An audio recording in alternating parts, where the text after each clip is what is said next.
तो सियासत से जुड़ी आज की सबसे बड़ी खबर अमित शाह के बंगाल दौरे से जुड़ी। आपको बता दें आज बंगाल दौरे का दूसरा दिन है। गृह मंत्री अमित शाह आज बीरभूम के दौरे पर हैं। बीरभूम पहुंचने के बाद अमित शाह शांति निकेतन पहुंचे। गुरुदेव रविंद्रनाथ टैगोर को उन्होंने वहां श्रद्धांजलि अर्पित की।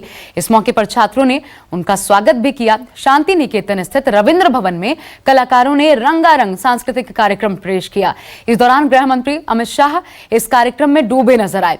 गीत, संगीत और नृत्य के मिले जुले इस कार्यक्रम की प्रस्तुति बेहद शानदार रही।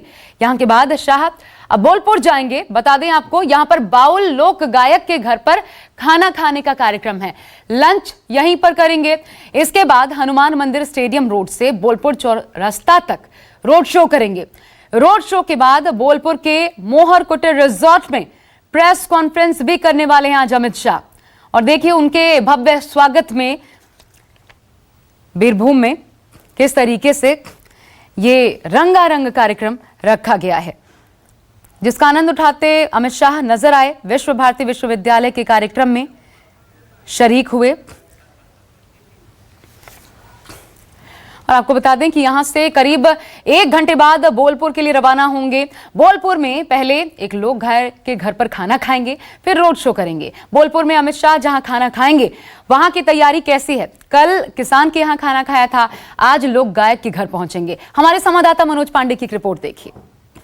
देखिए किस तरह से कुछ ही देर में अमित शाह आएंगे और लगातार जिस तरह से देखे कि अमित शाह जब भी पश्चिम बंगाल का दौरा कर रहे हैं तो लगातार जैसे कल उन्होंने मेदिनीपुर पहुंचे थे, किसान के घर में उन्होंने खाना वहां पे खाया था। और जिस तरह से देखे कि ये बाउल पश्चिम बंगाल में, आपको बता दें कि बोलपुर का जो शांति निकेतन इलाका होता है, बाउल जो संगीत गाते हैं, लोगों को दिलों को छूते हैं। और किस तरह से वहाँ पे जो होता है सारा चीजें आपको दिखाएंगे कि यहाँ पे जिस तरह से देखे कि अंदर तैयारियां हो रही है और किस तरह से देखे खाने की जो अमित शाह का यहाँ पश्चिम बंगाल का जो कल्चर है, वहाँ पे कहे कि जो चावल है, पोस्तो है, दाल है और आलू भाजा है, दही है और रसगुल्ला होता है। तो साफ तौर पे देखें कि लगातार यहाँ पे जो खाने की तैयारियां चल रही है। और कह सकते हैं कि सुरक्षा के लिहाज से जिस तरह से पश्चिम बंगाल में जेपी नड्डा पहुंचे थे, उनके काफिले पे हमला किया गया था और अमित शाह की सुरक्षा उसकी दुगनी कर दी गई है। जिस तरह से देखें कि दिखाना चाहेंगे सुरक्षा व्यवस्था को लेकर लगातार चौक चौबंद पूरी तरह से व्यवस्था है। पश्चिम बंगाल में जो ये शांति निकेतन इलाका है बोलपुर, यहाँ पे बाउल जो होते हैं संगीत गाते हैं, लोगों के दिलों को छूते हैं। तो अमित शाह 2021 के जो मिशन का है 200 सीटों का टारगेट लेकर चल रहे हैं। और बंगाल में किस तरह से, कहां पे और किस प्रथा को मानना चाहिए। जिस तरह से देखें कि पश्चिम बंगाल में 2 चीज है, लोग एक तरह से किसान है, खेती करते हैं, दूसरा संगीत के कला में लोगों को बहुत रुचि रहती है और प्रेम रहता है। और साफ तौर पर देखें कि शांति नगर यहाँ पे जो है खास करके बोलपुर का इलाका है, यहाँ पे लोग संगीत के द्वारा होता है। तो इस बार अमित शाह ने संगीत को कहीं ना कहीं बंगाल से जोड़ा है, इसके प्रेमियों को जोड़ा है और बाउल के घर खाना खाएंगे। तो कह सकते हैं कि अपने आप में ये बंगाल के हर वर्ग को साधने की कोशिश कर रहे हैं। बीजेपी पार्टी की तरफ से 2021 के 200 सीटों का लक्ष्य को लेकर आगे बढ़ रही है। मनोज पांडे, न्यूज़ 24, शांति निकेतन।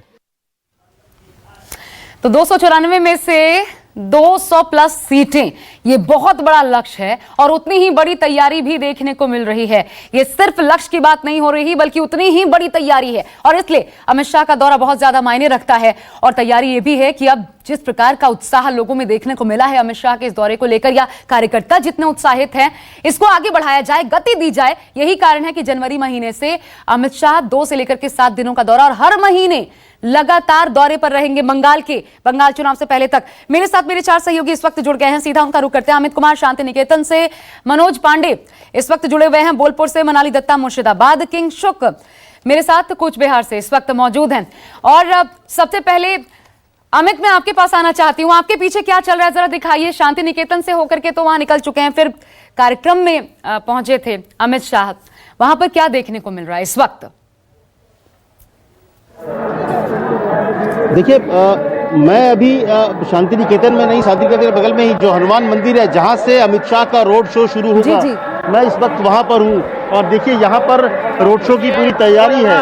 तमाम जो बीजेपी के कार्यकर्ता है वो यहाँ पर मौजूद हैं, सब लोग यहाँ पर हैं। और मैं तमाम लोगों से बात भी करूँगा कि यहाँ पर जो कार्यकर्ता है, ये अमित शाह यहाँ पर आ रहे हैं, कितने जोश में है आप लोग? हम लोग बहुत जोश में है, यहाँ पर आ रहे हैं। पूरी पार्टी तैयार है, अमित शाह का थोड़ी देर में पार्टी से तैयार अभी भी अलग अलग अंचल से ब्लॉक से गाड़ी भी निकल गए, लोग भी आ रहे हैं, लोग बहुत लोग आ रहे हैं, बहुत सारे लोग भी आ रहे हैं। देखिए, और यहाँ पर जो ये स्टेडियम है, इसके यहाँ पर ही देखिए जो पूरा सजाया गया है, ये इसके अंदर वो रथ है वहाँ पर, जिसमें अमित शाह को चलना है।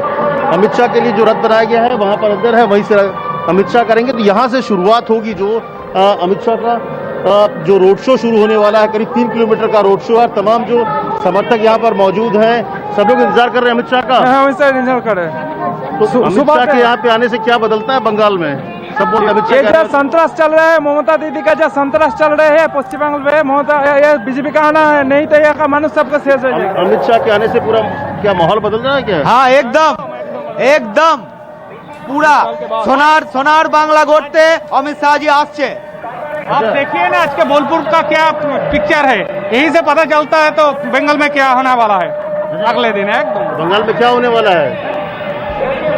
बंगाल को आज तो 20 तारीख है, 20 तारीख के बाद पूरा जो बंगाल का जो माहौल पूरा बदल हो जाएगा। तो अमित शाह आने के बाद क्या पूरा माहौल बदलता है? क्योंकि बार बार कहा जा रहा है कि अमित शाह आते हैं पूरा सोनार बांग्ला होता है, पूरा सोनार बांग्ला होता है। जी देखिए, पूरा सोनार बांग्ला होता है। और ये लोग कार्यकर्ता जो हैं पूरे जोश में हैं कि अमित शाह आएंगे। उनका इंतजार हर कोई कर रहा है कि अमित शाह जब यहाँ पर आएंगे, रोड शो पे निकलेंगे, तो उसकी पूरी तैयारी है यहाँ पर। और देखिए पूरी जो सड़क है जिस पर उनको चलना है, मैं कैमरामैन अमित राय से कहूँगा कि दिखाए। देखिए पूरी तरह सजाया गया है।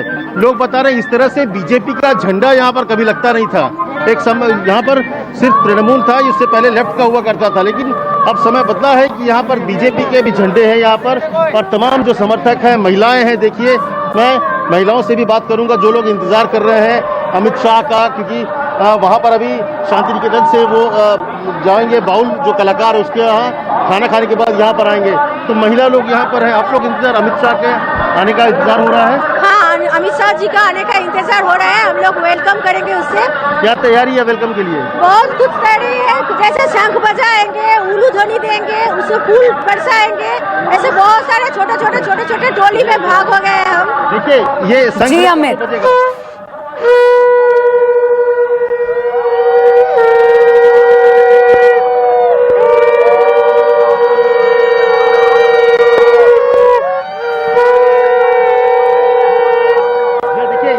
ये तैयारी है अमित शाह के स्वागत के लिए। तमाम जो यहाँ की महिलाएं हैं जो पार्टी से जुड़ी हुई हैं, लोग आई हुई हैं। और यहाँ पर जबरदस्त माहौल के साथ तमाम जो कार्यकर्ता हैं वो सड़कों पर हैं।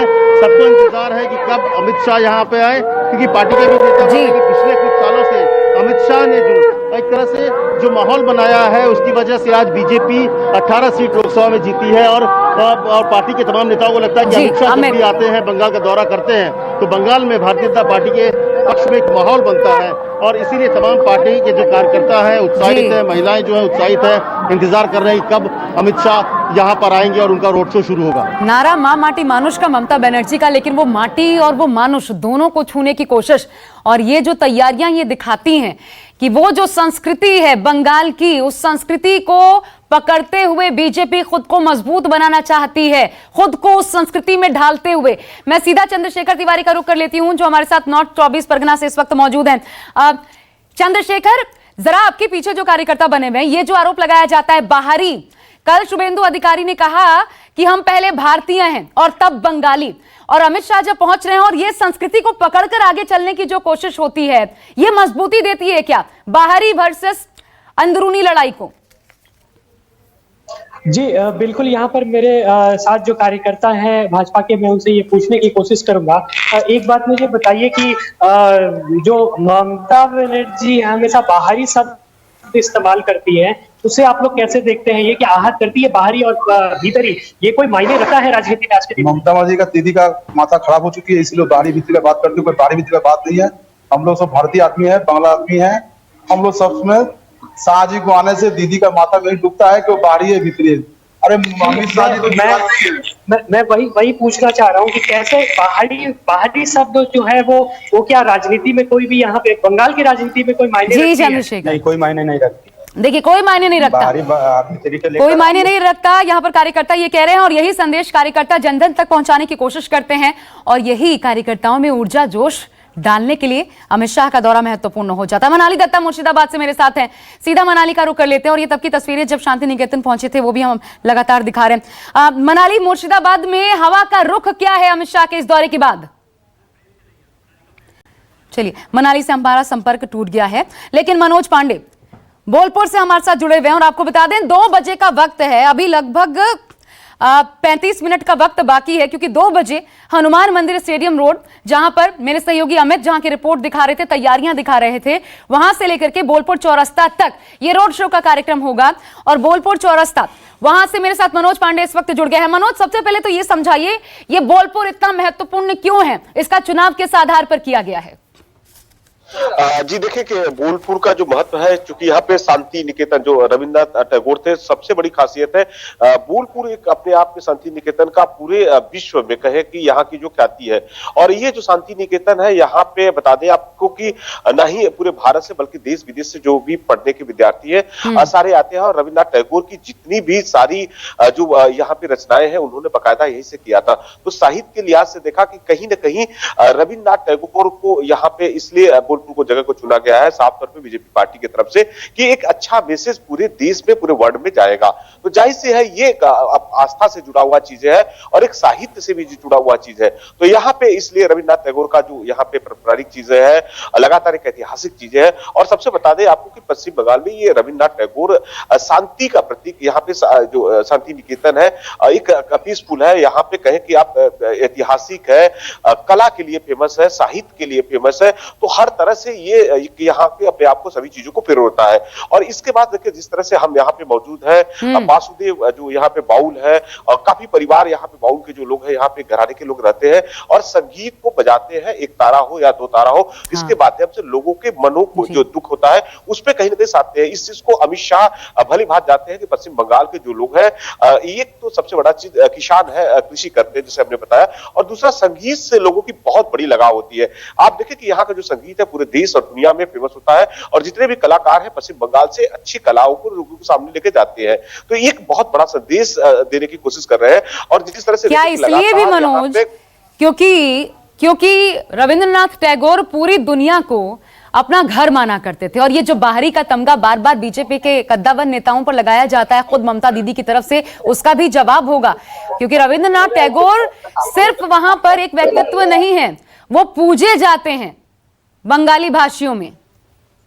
जी जाहिर सी बात है, एकदम आपने बिल्कुल सही कहा है। और जिस तरह से देखिए कि जेपी नड्डा जी का जो काफिला आया था उस पर हमला हुआ था, उसके बाद मुख्यमंत्री ममता बनर्जी ने लगातार इस बात का विरोध कर रहे थे कि बाहरे लोग डकैत, आरएसएस, चब्बलती केस से। तो ये कहीं ना कहीं शब्दों के लिए जवाब देने के लिए बीजेपी पार्टी ने रविन्द्रनाथ जो शांति का प्रतीक है, क्योंकि देखिए आपको बता दें बीजेपी इस तरह यहाँ पे माहौल बना रही है क्योंकि शांति से एक संदेश देना चाहिए कि जिससे जनता के बीच जुड़े, जनता के पास जाए। और वही काम बीजेपी पार्टी की तरफ से अमित शाह लगातार आपको कर रहे हैं। क्योंकि आपको बता दें कि पश्चिम बंगाल में एक बहुत बड़ा कल्चर होता है कि आप किसी से दोस्ती यारी करते हैं तो सबसे पहले वहां के परिवार के लोगों से मित्रता करना पड़ता है। और लोगों का जो यहाँ पे शाही जो संस्कार, एक कल्चर है खाना खिलाने का, लोगों को बैठना, तो अमित शाह इस चीज को कर रहे हैं कि पश्चिम बंगाल के धरती के यहाँ के जो निवासी हैं उनके कहीं ना कहीं दिलों को छूना जरूरी है। क्योंकि जब 200 सीटों का लक्ष्य लेके आपको आना है, पश्चिम बंगाल में जब 200 सीटें जीतनी है, इन सब चीजों को बकायदा ध्यान होगा कि जनता ही जनार्दन, जनता ही आपको चुन के सत्ता तक लेके आ सकती है, उसके बगैर कहीं नहीं आप हो सकते। और ये बता दें आपको कि ये जो बीरभूम का इलाका है, ये कहीं ना कहीं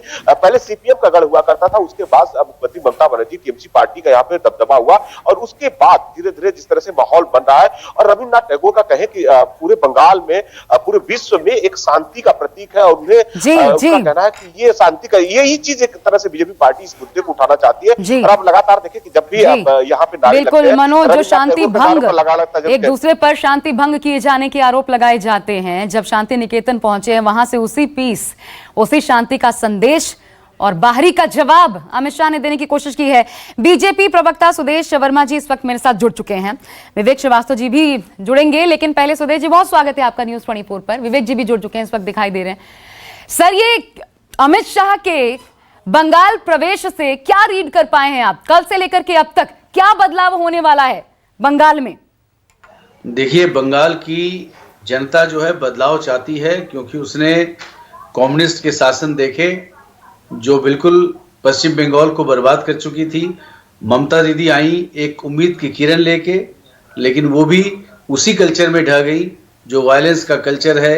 अपने कार्यकर्ताओं लोगों को करप्ट कर दो, एक कैडर बना लो और किसी तरह सत्ता में बने रहो, लोगों को डिवाइड करके।